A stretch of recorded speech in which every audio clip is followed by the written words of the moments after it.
Man United striker Andy Cole earlier this evening. He's hosting an event tonight to help raise money for Kidney Research UK, and we can join our reporter Craig Slater, who's there for us. Yes, welcome back to central London. Here I am, licensed to kill time, mostly talking about F1, but here tonight it's an event for the Andy Cole Fund. Andy Cole is a kidney transplant patient, and he is raising funds via this charity he's set up to fight against kidney disease. So a really important cause, but lots of interesting people here, some music being played as well. It's a very glitzy event. Hopefully it'll raise a lot of money. But I want to come through here and have a quick chat to a pal of mine. It's Zac McDonald. Good to see you. Hi, Zac, nice to see you, Craig. How are you? I'm all right, how are you? People will recognise from F1 Juniors on Sky Sports F1.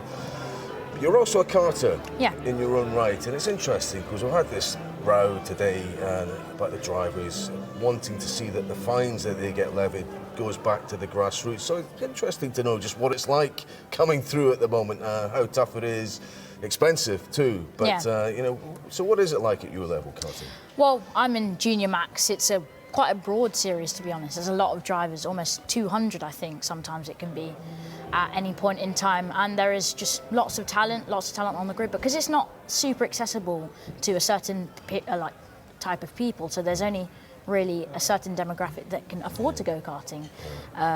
There isn't a massive pool of people in the whole sport altogether. For example, football, everyone can go out. There are so many kids on the fields on Saturdays and Sundays, but karting, it's a very select type of people that can go. So I think it could be much broader in terms of the amount of people that we get flooding through the sport. But yeah, it is a really high level that we're driving at. Yes, you've got to worry about money as well as how good or how fast you are.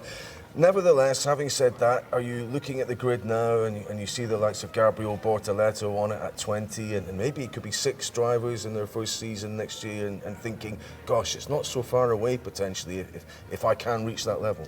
I mean, I think you see people coming in so young. For example, Max Verstappen, he was in the car at 17 before he got his driver's license.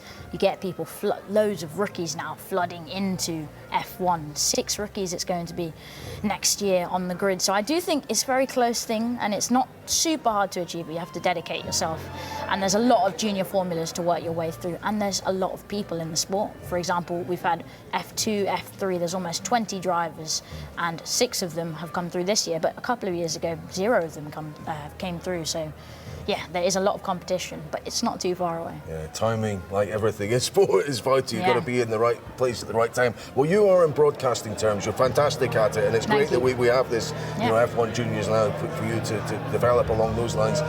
What have you made of this year? I mean, maybe Interlagos has drawn a halt to Lando's push for the title. What have you made of his efforts this year to try and fight Max? Yeah, I think at the start of the season, we weren't expecting this title fight to come on towards the end of the season. But Lando, I feel like, could have secured a few more points than he did in the end. Max was very consistent with the car, potentially, at some times that he didn't have. He was always making sure that his deficit was as small as possible. Sometimes it blew over, like we saw in Austria and in Mexico a couple of weeks ago. But Lando did make a good bid for the title, but a couple of times he fell just short. And now 6th position in Brazil, Max winning the race from 17th, seems to have come to a stop for the championship. Okay, but next year, what do you reckon? How open? Who's your favourite? I think we're just seeing a lot of teams have pace at different tracks. For example, Red Bull in the wet seem to be fast. McLaren across all tracks seem to be fast, but generally the fast corner, the not super undulating tracks, Ferrari, suddenly come on at the end of the season. So it's all to playing field, to be honest. Well, listen, Zac, pleasure. I wish you really well, especially for the racing, because he's definitely better than me at the broadcasting. He's coming from not just my job. I think Martin Brundle is in trouble here. He's right, isn't he? Absolutely brilliant, exceptional young man. Well, as we were talking about that, Andy Cole needed a kidney transplant operation in 2017. He later set up the Andy Cole Fund. That was to raise money for research and to support patients' well-being.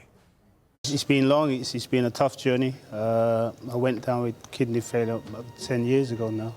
I had my transplant 7 years ago, and it's been a journey of up and downs, understanding what the illness actually is, what it takes out of you, and mentally you know, where it can take you.